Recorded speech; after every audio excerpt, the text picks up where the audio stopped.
Shalom. Hoje vamos refletir sobre o poder de dar, sobre o benefício que a pessoa obtém para si mesma, sobre a perfeição humana que ela pode alcançar e também sobre as virtudes e capacidades que a pessoa adquire em termos da influência sobrenatural sobre a sua vida neste mundo e no mundo vindouro. No capítulo 10 do livro dos Provérbios, o rei Salomão inicia uma nova série de ensinamentos. O livro dos Provérbios é dividido em 3 partes. A segunda parte trata de provérbios curtos de uma coisa e do seu oposto. Até aqui, havia séries de orientações com alegoria e explicação. Aqui, o rei Salomão passa a versículos em que cada um contém uma coisa e o seu oposto, positivo e negativo, para que cada pessoa escolha por si mesma onde quer estar, aqui ou ali, e saiba as consequências. Provérbios de Salomão: um filho sábio alegra o pai, e um filho insensato é a tristeza da sua mãe. Tesouros da maldade não trazem proveito, e a caridade salva da morte. A fonte do famoso versículo, a caridade salva da morte, está aqui no livro dos Provérbios. Deus não deixará a alma do justo passar fome e repelirá a ambição dos perversos. Vamos ver o que está escrito aqui. Salomão começa dizendo que um filho sábio alegra o pai e o filho insensato é a tristeza. O que é tristeza?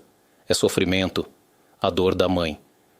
Por que quando se trata de um filho sábio, o pai se alegra mais do que a mãe, e quando se trata de um filho insensato, a mãe sofre mais do que o pai?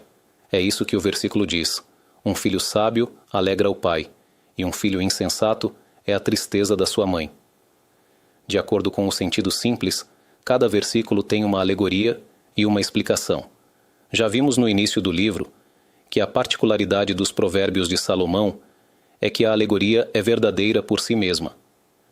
Existem alegorias que não são reais. Por exemplo, um leão encontrou uma raposa e disse a ela: ele realmente encontrou uma raposa? Ele realmente falou com ela? Isso é apenas uma alegoria para extrair uma ideia e então chegar à explicação. Mas no caso de Salomão, todas as alegorias são verdadeiras por si mesmas. A própria alegoria é totalmente correta, e você pode aprender com ela diretamente. Apenas que ela também possui uma explicação. E vimos alegorias que possuem várias explicações, e que a própria explicação pode servir como alegoria para outra explicação. Já abordamos isso nos capítulos anteriores. Aqui no sentido simples do versículo, Salomão diz que quando há um filho sábio, o pai se alegra mais do que a mãe, porque onde quer que ele vá, ele ouve elogios e recebe cumprimentos. Normalmente, quem está mais com os filhos em casa é o pai ou a mãe. A mãe está mais, e o filho insensato, que não pensa antes de falar. Aqui, quando se fala de um filho sábio, não se trata apenas de inteligência, de ter um QI elevado, mas de ser sábio na sua conduta, ter cultura, ter boas maneiras, ter qualidades de caráter refinadas, ações equilibradas e palavras agradáveis ao ambiente. Isso é chamado de sábio. Uma pessoa sábia sabe o que dizer e o que não dizer.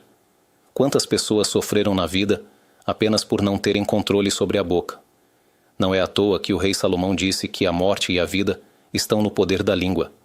Ele pegou as coisas mais extremas, morte de um lado e vida do outro, e disse: saiba que a boca é mais poderosa que uma arma, mais do que qualquer outra coisa. Com a boca, você pode construir para si uma vida boa e feliz, uma boa sociedade, paz no lar. Apenas controlando a boca, os filhos serão bem educados. E se não, você pode destruir a própria vida e chegar a uma vida mais amarga que a morte, em que todos estão em conflito com você, e você não se sente bem na vida. O poder da boca. A pessoa precisa vigiar a sua boca, não dizer imediatamente tudo o que vem à mente. Os sábios disseram que a palavra vale uma moeda, e o silêncio vale 2.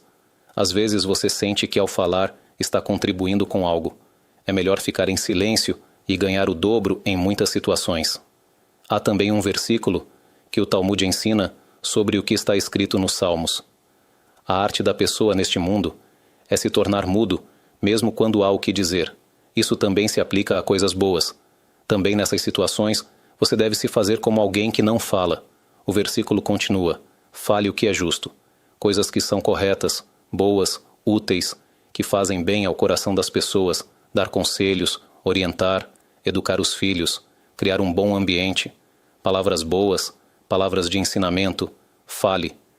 Isso é uma arte. A arte de saber quando falar e quando não falar. Tudo isso está incluído no filho sábio, que alegra o pai. Naturalmente a mãe também se alegra, mas o pai recebe mais reconhecimento onde quer que vá. Todos se alegram e dizem que filho você tem. E o filho insensato significa alguém sem boas maneiras, sem reflexão, que não pensa no futuro, não pensa um passo à frente. Isso é chamado de insensato. Ele fica muito em casa porque não tem atividades nem realizações. Fica sentado o tempo todo. E o coração de quem ele aperta? O coração da mãe. O pai não está muito ali, a mãe vê e é ela quem sofre. Este é o sentido simples do versículo, conforme os comentaristas explicam aqui. Mas a explicação mais profunda do versículo é trazida pelos comentaristas da seguinte forma: um filho sábio alegra o pai, se refere a Deus, e a mãe é o povo de Israel. No Taná, o santo bendito seja ele, é comparado a um homem, como no Cântico dos Cânticos. E o povo de Israel é comparado a uma mulher. A saída do Egito foi como um noivado, e a revelação no Monte Sinai foi como o casamento, como uma cerimônia, em que Deus fez uma aliança conosco no Monte Sinai. Sobre isso, o rei Salomão diz que todo judeu não está sendo comparado aqui como na alegoria. Na alegoria, ele fala sobre uma criança, um jovem, que se for sábio, alegra o pai, e se for insensato, entristece a mãe. Mas na explicação mais profunda, ele fala sobre todos nós, que somos filhos de Deus. E ele diz que quando há um filho sábio, ou seja, alguém que segue o caminho correto, escolhe andar no caminho de Deus e fazer a vontade de Deus, mesmo quando nem tudo parece se encaixar, mas ele sabe que isso é o correto, e é isso que ele faz. Ele alegra o seu pai que está nos céus. Mas se há um filho insensato que segue um caminho errado, ele causa dor ao povo de Israel. Isso é a tristeza da sua mãe. Ele causa dor ao povo de Israel. Porque existe responsabilidade mútua. Todo o povo de Israel é responsável uns pelos outros. Quando um judeu cumpre um mandamento, ele contribui com todo o povo de Israel. A balança de méritos e obrigações do povo de Israel recebe mais um mandamento. Fez um ato de bondade, deu caridade, guardou o sábado, estudou ensinamentos sagrados. Com isso você acrescenta peso, proteção e segurança ao povo de Israel. Uma pessoa que comete uma transgressão adiciona peso à balança. E isso não é apenas uma questão pessoal, pois depois ele terá que prestar contas por tudo, mas também prejudica o povo de Israel. Por isso um filho insensato é a tristeza da sua mãe. Assim explica Rashi a explicação mais profunda deste versículo.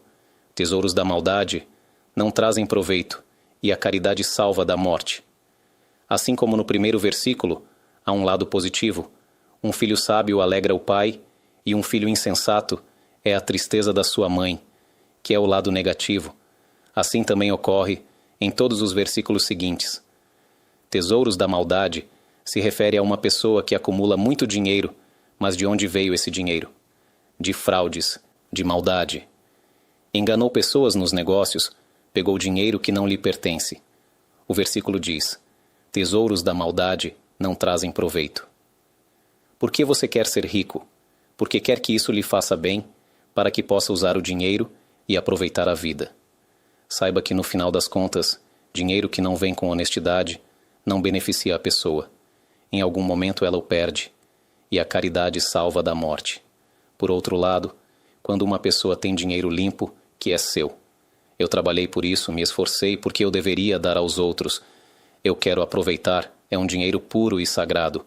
Eu não roubei, conquistei com o suor do meu trabalho. Ainda assim, Salomão diz que a caridade salva da morte. O que significa aqui a palavra caridade? O Gaon de Vilna explica que existe justiça e existe caridade. A palavra justiça se refere ao que é correto fazer de acordo com a lei e com a verdade. Por exemplo, uma pessoa que trabalha para você chega no final do mês e pergunta pelo salário. Você paga a ele. O que você pagou foi justiça ou caridade? Foi justiça. De acordo com a verdade, isso lhe pertence. Caridade, diz o Gaon de Vilna, é quando você dá a alguém aquilo que não lhe é devido apenas para suprir as suas necessidades. Isso é chamado de caridade. Ou seja, é um acréscimo. Assim como existe menino e menina, a letra rei é uma letra mais fértil, rei-rainha. A letra rei tem um grande poder de trazer do potencial para a prática. Existe justiça, que é algo limitado. Isso é a verdade, mas a caridade é mais ampla, mesmo que a pessoa não mereça e você não lhe deva nada. Mas você diz, esta pessoa precisa, e eu vou suprir as suas necessidades. Isso é chamado de caridade. Sobre a caridade, está escrito que a caridade salva da morte. Vamos ler mais um versículo e depois vamos ampliar este assunto. Deus não deixará a alma do justo passar fome e repelirá a ambição dos perversos. Ou seja, não tenha medo de dar caridade, porque você diz que talvez se eu der aos outros, talvez me falte, talvez um dia eu passe fome. Sobre isso, Salomão continua e diz, você não tem com o que se preocupar. Quando você pratica a caridade, quando anda no caminho correto, Deus não deixará a alma do justo passar fome.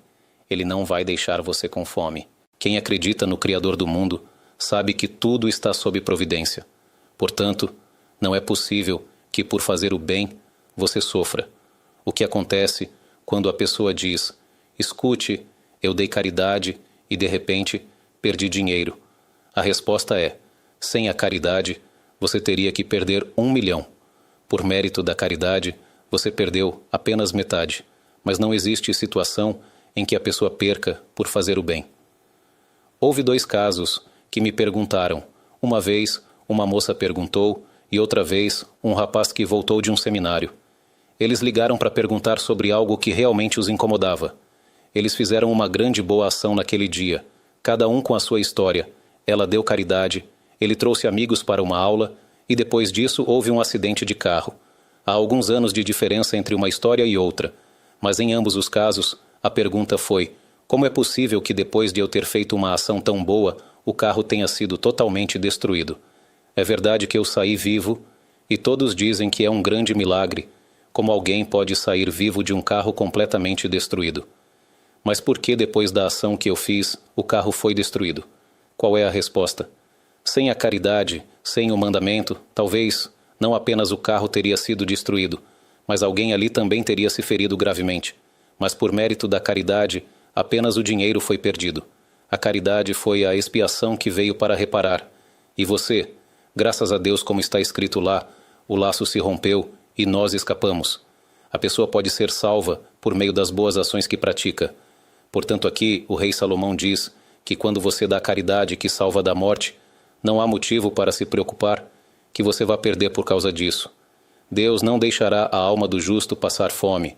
Justo é aquele que pratica a caridade, que faz boas ações e repelirá a destruição dos perversos. Destruição são as coisas ruins que o perverso faz. E por que ele faz isso? Todas as injustiças, todos os roubos porque ele quer aproveitar, quer ter muito e então desfrutar de coisas proibidas. Mas saiba que isso Deus irá repelir. Ele não permitirá que o perverso realmente desfrute das injustiças que cometeu. Mesmo que tenha mais dinheiro e tente celebrar com isso algo, de repente haverá uma explosão dentro da história que destruirá tudo. No fim das contas, ele não conseguirá desfrutar daquilo que adquiriu de forma errada. No mês de Adar, como é sabido, há o mandamento de dar a lembrança da metade do shekel. A Torá diz que cada pessoa dará a expiação pela sua alma. Os sábios explicaram que a palavra idarão é uma palavra muito interessante. É uma palavra que você pode ler do começo ao fim, idarão.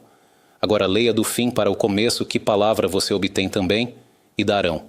Para dizer que quando a pessoa dá, parece que o ato de dar saiu dela para os outros, mas saiba você dá.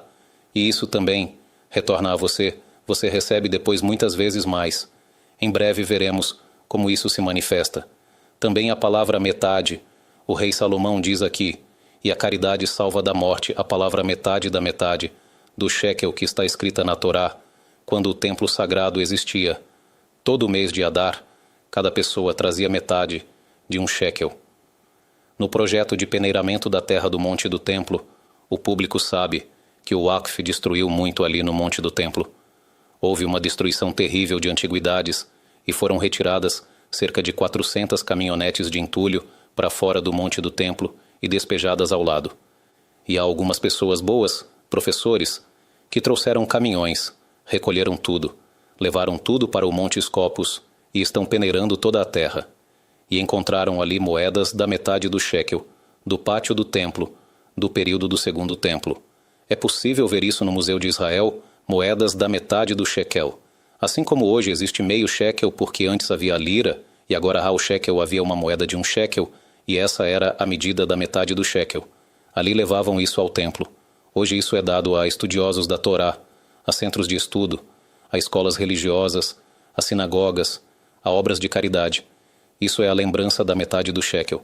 Sim, não temos o templo, mas isso vai para a caridade. A palavra metade também foi explicada de forma alusiva, com algo interessante. A palavra metade é composta por 5 letras. Há uma letra no meio, que é a letra que representa o justo, e de cada lado dela estão as letras que formam a palavra vida, e mais adiante nas extremidades estão as letras que formam a palavra morte. O justo representa a caridade que a pessoa dá. O que a caridade faz? Aproxima a vida e afasta a morte. As duas outras extremidades da palavra formam a palavra morte. Quando você dá a caridade, isso aproxima a vida e afasta a morte. A palavra metade também foi explicada de forma alusiva com algo interessante. A palavra metade é composta por 5 letras. Há uma letra no meio que é a letra que representa o justo. E de cada lado dela estão as letras que formam a palavra vida, e mais adiante nas extremidades estão as letras que formam a palavra morte. O justo representa a caridade que a pessoa dá. O que a caridade faz? Aproxima a vida e afasta a morte. As duas outras extremidades da palavra formam a palavra morte. Quando você dá a caridade, isso aproxima a vida e afasta a morte. Por quê? Qual é a lógica disso? Por que a caridade tem esse poder de salvar da morte? A resposta é que a natureza da pessoa ao nascer é estar focada apenas em si mesma. Essa é a natureza humana. Um bebê, uma criança, ele pensa nos outros? Ele tem alguma direção para ajudar alguém quando é apenas um bebê? Ele está focado apenas em si mesmo. Vê brinquedos, quer pegar para si. Vê comida, quer pegar para si. Quer doces. Há idades em que até mesmo com os irmãos mais próximos, ele se incomoda quando eles pegam algo. É preciso educá-lo, orientá-lo, ensiná-lo. Está escrito no versículo que o homem nasce como um ser indomado, sem cultura e sem educação. E uma das grandes falhas do ser humano é que ele está focado apenas em si mesmo e ama apenas a si mesmo, em total contraste com o Criador do mundo, que apenas dá e não toma. Quando a pessoa nasce, ela apenas toma e não dá. Mesmo quando traz alegria à família, isso não vem de uma escolha consciente. Ficam felizes por haver um bebê, então o amam e aproveitam a sua presença. Mas ele próprio, por vontade própria, por escolha de dar aos outros, isso não existe em uma criança recém-nascida. À medida que cresce, ele começa a mudar. Começa a perceber que há outras pessoas no mundo. No primeiro estágio, ele considera os outros por interesse próprio. Mesmo quando dá, o seu objetivo é que cuidem dele, que não se irritem com ele, que ele se sinta bem. Portanto, até o seu ato de dar ainda não é perfeito.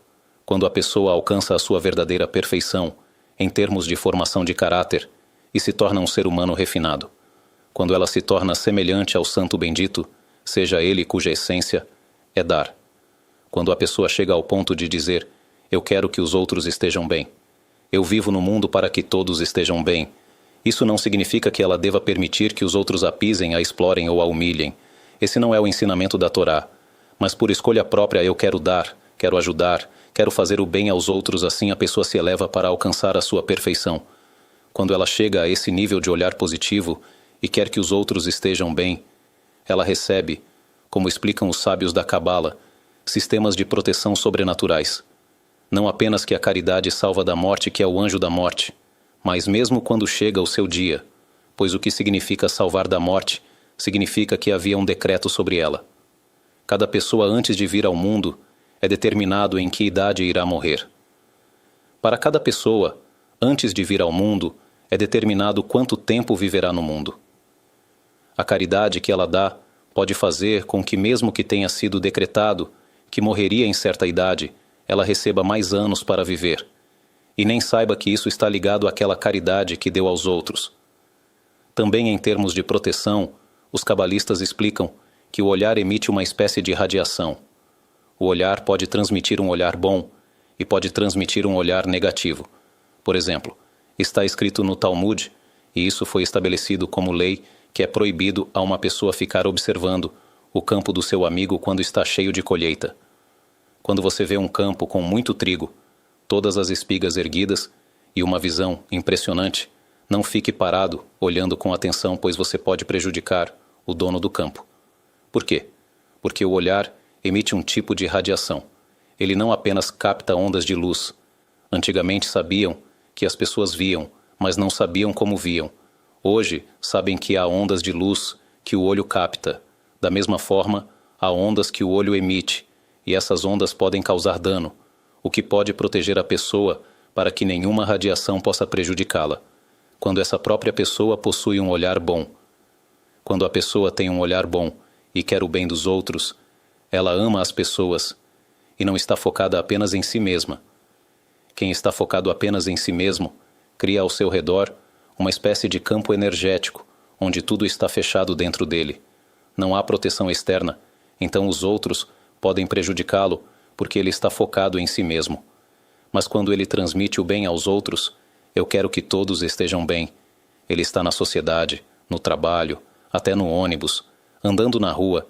Ele vive com a sensação de que, se alguém precisar de ajuda, ele terá prazer em ajudar. Eu quero que todos tenham apenas o bem. Ele se acostuma, levanta de manhã e pensa: o que posso fazer hoje de bom para as pessoas?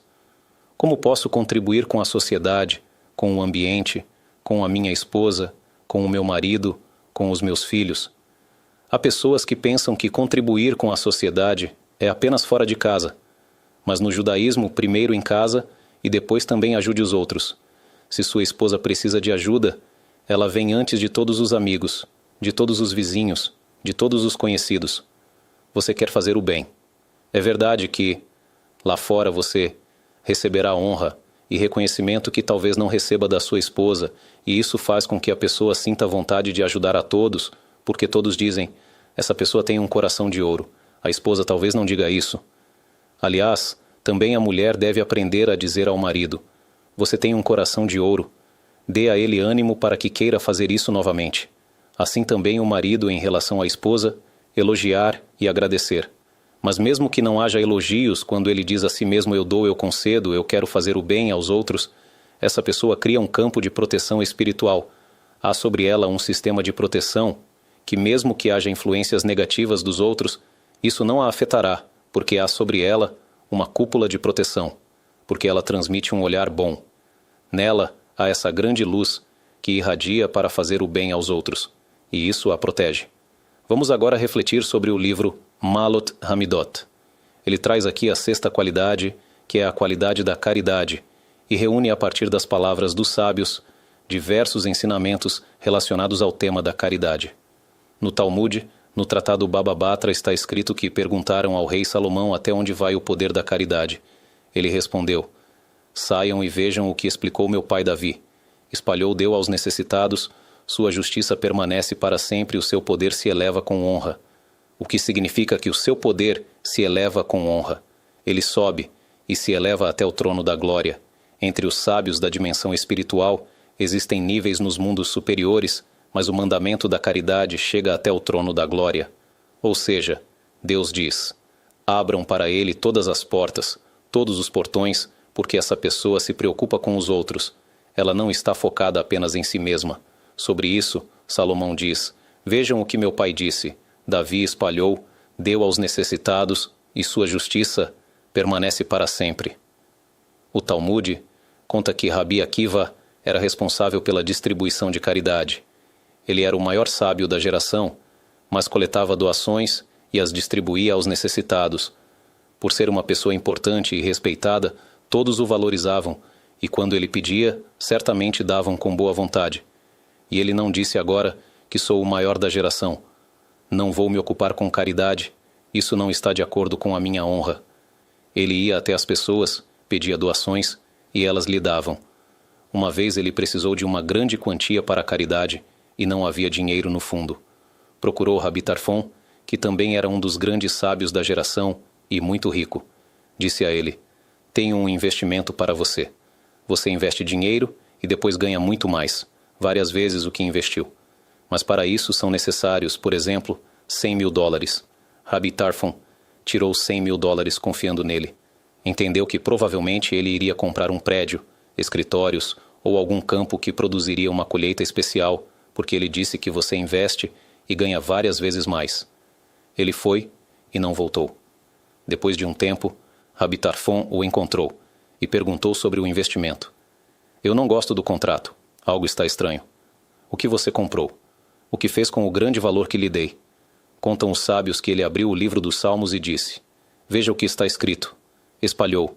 Deu aos necessitados. Sua justiça permanece para sempre. O seu poder se eleva com honra. O Talmud diz que Rabbi Tarfon lhe disse: Por que você não me contou? Você poderia ter me dito que eu dei caridade. Mas qual foi a resposta que ele lhe deu?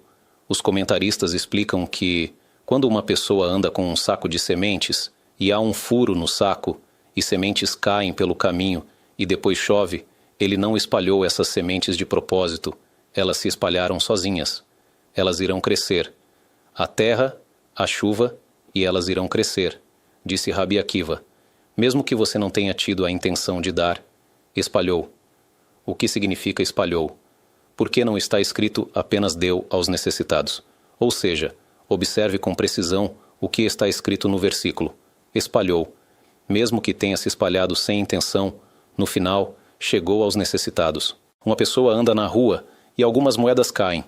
Um pobre vem, encontra e compra o seu almoço. Está escrito aqui que ele receberá a recompensa do mandamento da caridade. Mas eu não tive a intenção de dar caridade. O dinheiro se perdeu. Espalhou, deu aos necessitados, sua justiça permanece para sempre.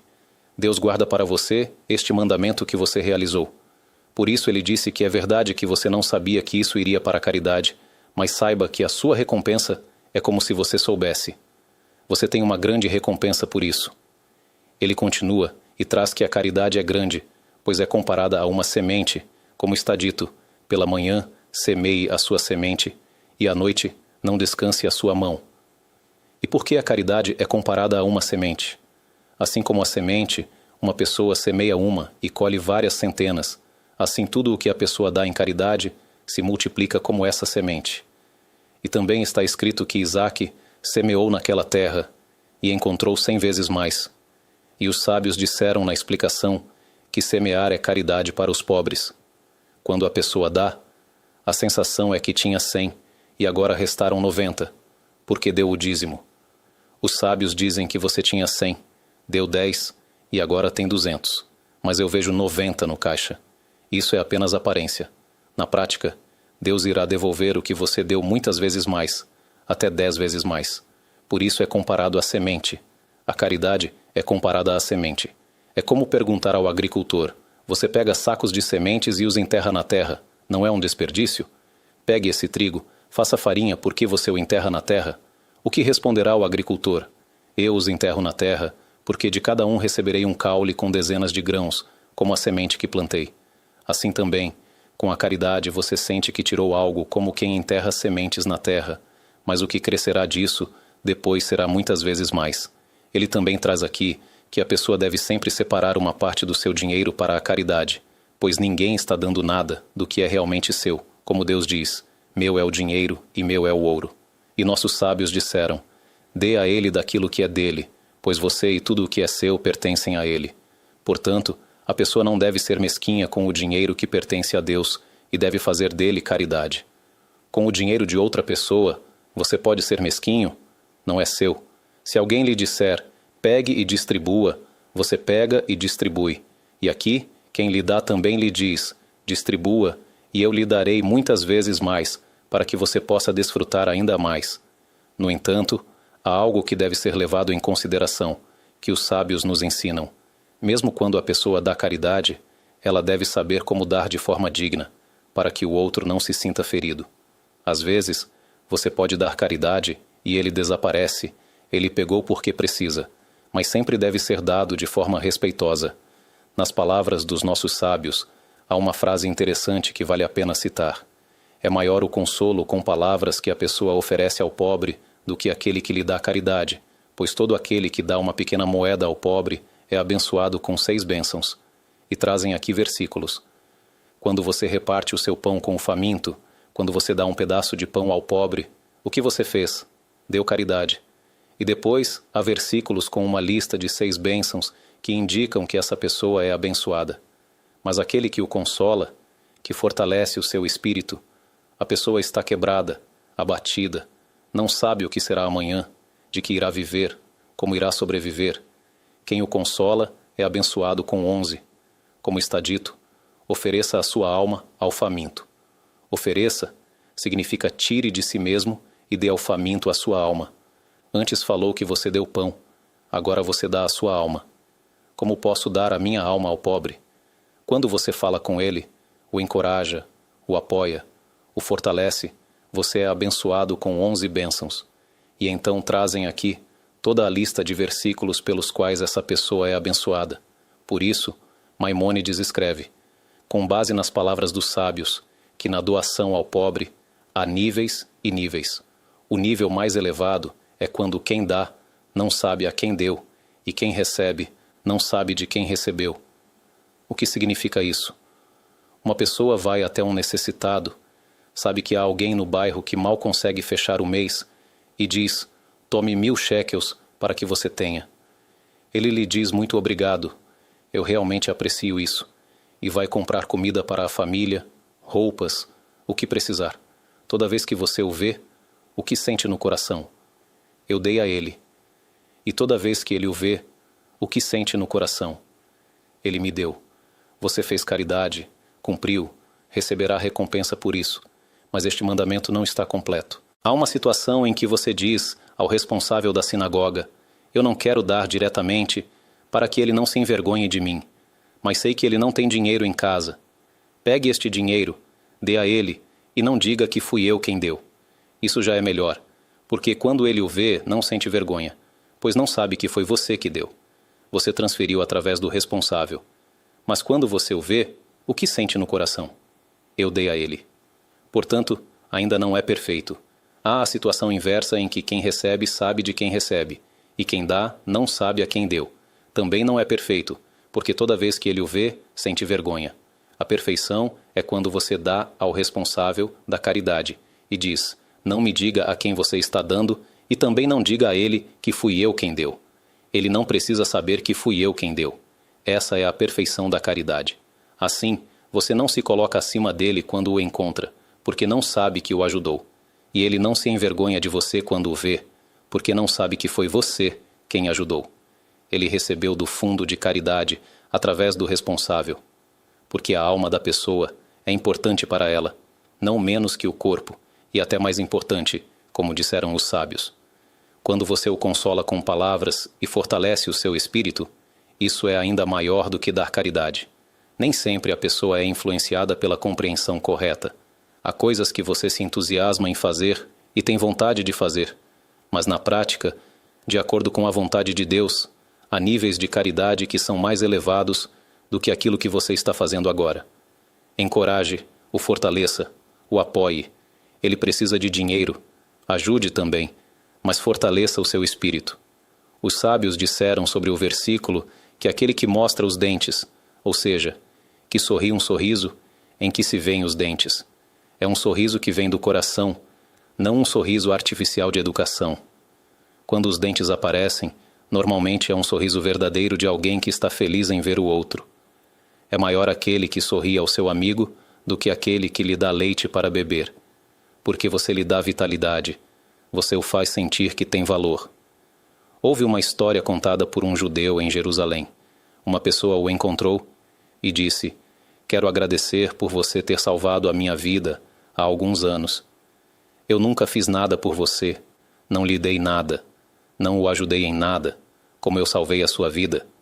Ele contou que estava em uma profunda crise. Algo aconteceu na sua família e outros problemas se acumularam ao mesmo tempo e ele decidiu tirar a própria vida. Chegou a um desespero total e decidiu acabar com a própria vida. Planejou como faria e saiu de casa em direção ao lugar onde pretendia realizar o que havia planejado. Ele disse, quando eu estava andando na rua, você veio em minha direção, sorriu para mim e disse olá, bom dia, como vai? Eu respondi friamente e continuei.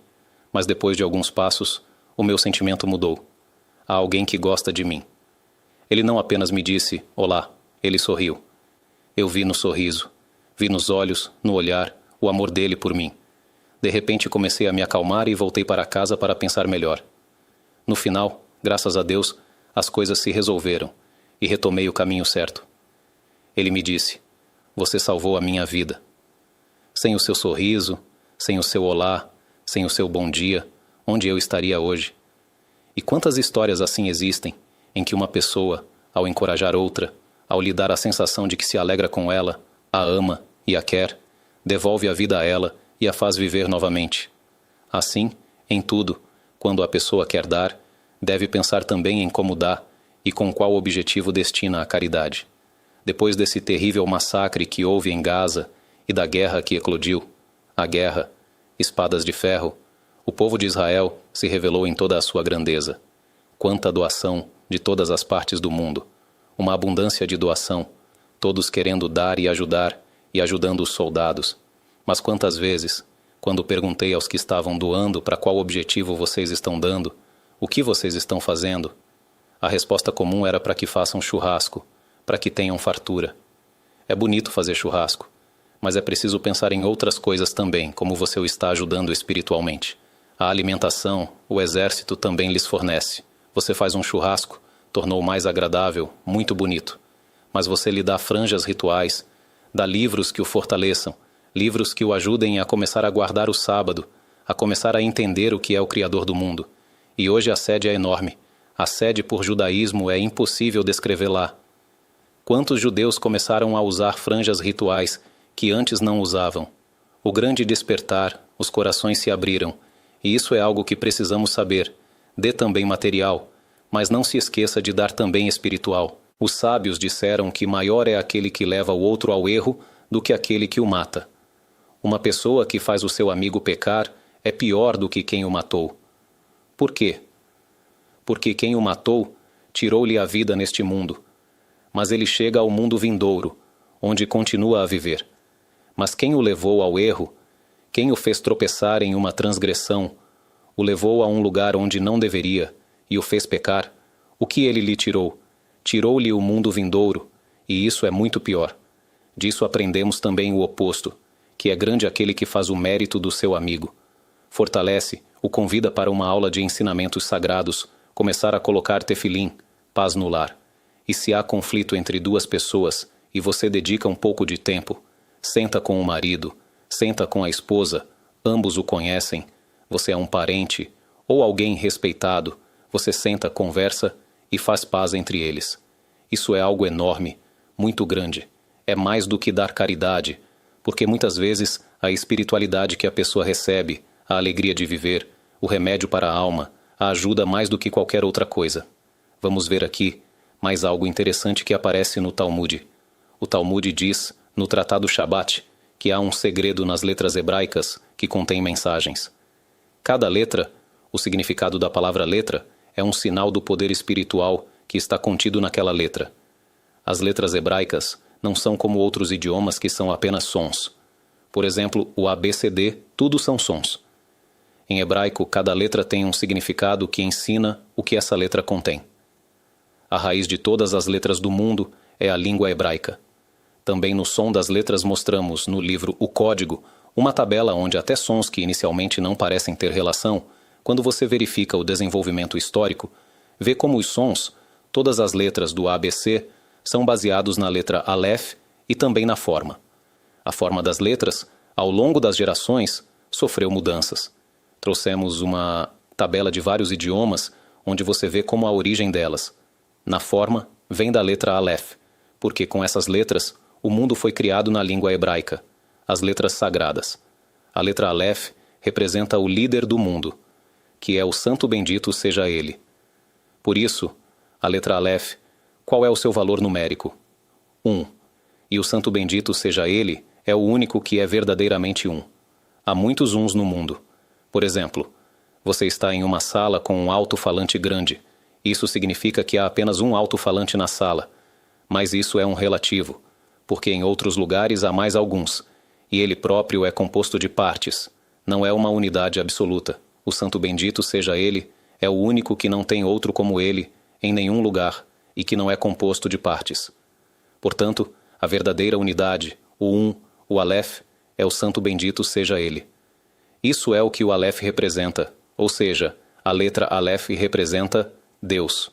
Também a forma da letra Aleph, diferente de todas as outras letras que têm paredes, chão e teto, cada letra tem algo diferente. A letra Aleph parece se expandir para os 4 cantos do mundo. Não tem limites, pois representa o infinito. A forma da letra Aleph também é interessante. Há ali uma letra Vav inclinada, uma letra Yod acima e uma letra Yod invertida abaixo. Qual é o valor numérico das 3 juntas? 10, 10 e 6. 26. O que é 26? É o nome divino. De todos os ângulos, a letra Aleph representa o Santo Bendito seja ele, tanto no som da palavra, no valor numérico e na forma da letra, o que também influencia o nome da pessoa. Quando se escrevem as letras Aleph, Bet, Gimel, Dalet, a face do Dalet está voltada para o espaço mais amplo e aberto, e as costas para o Gimel. Por quê? Os sábios respondem: para ensinar como dar caridade. Quando você dá caridade, não dê de frente para envergonhar a pessoa, mas dê de forma discreta, por trás, sem que ela perceba. O Talmud pergunta por que a pequena projeção da letra Dalet está voltada em direção à letra Gimel. Há aquela pequena saliência no Dalet. O que significa essa saliência voltada para lá? O Talmud diz que isso também vem ensinar. Às vezes você, graças a Deus, está financeiramente estável e quer ajudar alguém necessitado. Você se aproxima e diz: tome 1000 shekels, para que você tenha para a festa ou para os feriados. E ele diz: não, eu não preciso. Você sabe que ele precisa, mas ele tem vergonha e diz que não precisa. Você lhe diz: está tudo bem, pegue, fique à vontade. Ele não quer. Você diz a si mesmo: o que mais posso fazer do que isso? Falei com respeito, tratei com dignidade, e ele não aceitou. Você o vê virar as costas e ir embora. A letra Dalet ensina que, mesmo quando o necessitado vira as costas e vai embora, saiba que o ouvido dele ainda está atento. Talvez ele encontre uma forma de receber sem se envergonhar. Ele quer sim, apenas está envergonhado. Encontre um meio, estenda a mão a ele, ou dê através de outros, ou como um dos sábios fazia, conforme relatado no Talmud, que todas as manhãs colocava discretamente uma quantia debaixo da porta para que ele tivesse o que comer naquele dia sem que soubesse. Ou, se ele vira as costas e vai embora, chame-o e diga: sabe de uma coisa, tudo bem, você não quer aceitar, não aceite. Pegue como um empréstimo e me devolva em 2 meses. Ele dirá bem. Se for empréstimo, então está bem. Agora, no seu coração, você não pretende cobrar nada dele, mas como empréstimo, ele aceita. Então dê dessa forma. Esse é o segredo das letras, que as próprias letras ensinam ética. Mais ainda, diz o Talmud, preste atenção que a ordem das letras, Aleph, Bet Gimel, Dalet, também ensina ética. Há pessoas que financeiramente podem ajudar os outros, mas não tomam a iniciativa. Ficam em casa e dizem: se me pedirem, eu darei. E quando pedem, de fato dão. As letras ensinam Aleph. Quem é Aleph? O líder do mundo, Deus. Ele diz ao rico que está sentado dentro do Bet, dentro de casa, saia de casa. Quando se olha para o Bet, a sua abertura, e depois da abertura está a letra Gimel, que parece ter saído de casa e está indo para onde? Em direção ao Dalet. Por quê? Porque o Aleph diz: saia de casa e vá ao pobre, e pratique bondade com ele. Tudo isso está contido no segredo das letras hebraicas. Em resumo, quando a pessoa diz a si mesma: eu quero ser alguém que dá. Dar não precisa ser dinheiro. Dar pode ser um sorriso, uma boa palavra, criar uma boa atmosfera ao meu redor. Onde quer que eu chegue, que as pessoas se sintam bem. Elogiar, incentivar, fazer o bem.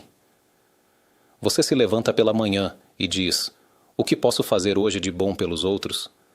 Eu quero que todos sejam felizes. Estou disposto a me sacrificar, a abrir mão, para que os outros estejam bem. essa pessoa se torna refinada, completa e a mais feliz do mundo. Existe alguém mais feliz do que quem dá? Quanto mais focado em si mesmo, mesmo que tenha muito dinheiro, é uma pessoa triste. Pode abrir o cofre e ver tesouros, mas ainda assim é uma pessoa deprimida. Mas quem dá deve saber que ganha tudo. Primeiro, ganha a vida, e a caridade salva da morte. Você não pode saber qual decreto foi anulado por sua causa. Há algo mais importante do que a vida? Também vale economicamente. A caridade é como uma semente. Você tira de si mesmo. As sementes você tira e as enterra na terra. Poderia fazer farinha, mas você diz eu vou enterrá-las. Porque sabe que, ao enterrá-las, colherá depois uma produção muitas vezes maior. A caridade também se multiplica muitas vezes. Você pensa que está dando, mas dar retorna a você. E a metade, como vimos, o justo no meio, a vida próxima e a morte distante, aproxima a vida e afasta a morte. A pessoa chega ao mundo vindouro e recebe uma grande recompensa. E há mais algo interessante que vale mencionar. Os sábios dizem que a recompensa pelos mandamentos não existe neste mundo, apenas no mundo vindouro. Por quê? A explicação é simples. Uma criança pequena tem um bilhete premiado que ganhou o primeiro prêmio nos Estados Unidos, que pode chegar a $500 milhão. E essa criança tem 2 ou 3 anos, e o bilhete é dela. Se um adulto vier e disser pegue um doce e me dê esse bilhete, e a criança fica feliz porque ganhou um doce, essa pessoa é honesta ou é enganadora? É enganadora. Essa criança está garantida para a vida inteira, para seus filhos e netos, e você tira isso dela. Uma pessoa que cumpre um mandamento e Deus lhe desse a recompensa neste mundo seria como dar um doce e tomar dela um cheque infinito, porque cada mandamento no mundo vindouro é recompensa eterna, é prazer para a alma, é outro nível, não é a materialidade que termina rapidamente. Por isso não há recompensa pelos mandamentos neste mundo, apenas no mundo vindouro. Mas há mandamentos que a Mishnah, no início do Tratado PA, diz que a pessoa desfruta dos seus frutos neste mundo e o capital permanece para o mundo vindouro. Ou seja, pela observância, o capital permanece. Mas os juros você recebe aqui. É como uma árvore. A árvore permanece para o mundo vindouro, mas produz frutos. E esses frutos você pode comer aqui. E um desses mandamentos é a bondade, o dar, a caridade. Quando você dá aos outros, não apenas no mundo vindouro, também neste mundo você recebe recompensa. Desfruta dos frutos neste mundo. Todos os mandamentos trazem benefícios também neste mundo. Quando a pessoa anda no caminho correto, ela vive de forma equilibrada, tem satisfação, tem felicidade, mas são benefícios indiretos. Porém, recompensa direta pelo mandamento, na caridade, é um dos mandamentos cujos frutos a pessoa desfruta neste mundo. Assim também aquele que faz paz entre as pessoas, aquele que estuda ensinamentos sagrados como a Mishnah, lista ali todos os mandamentos específicos, cujos frutos a pessoa desfruta neste mundo enquanto o capital permanece. E toda pessoa que reflete sobre isso começa a sentir a necessidade eu quero ser alguém que dá. Eu quero ajudar com o que está em minhas mãos. Deus me deu dinheiro, eu ajudarei com dinheiro. Não tenho dinheiro, ajudarei com sorrisos, ajudarei com bondade, com doação, com uma boa palavra, com voluntariado, com ação. Não faltam oportunidades de bondade que a pessoa pode realizar, tanto no plano espiritual quanto no material. Dedicamos estas palavras de Torá para a proteção do povo de Israel e dos soldados de Israel, onde quer que estejam, e que Deus traga de volta os reféns rapidamente para suas casas, saudáveis no corpo e na alma, e que estas palavras tragam sucesso para todo o público que está conosco aqui e para todos os que assistem, em qualquer lugar que estejam, que Deus conceda a todos saúde, alegria, bons casamentos e descendência sagrada. Amém.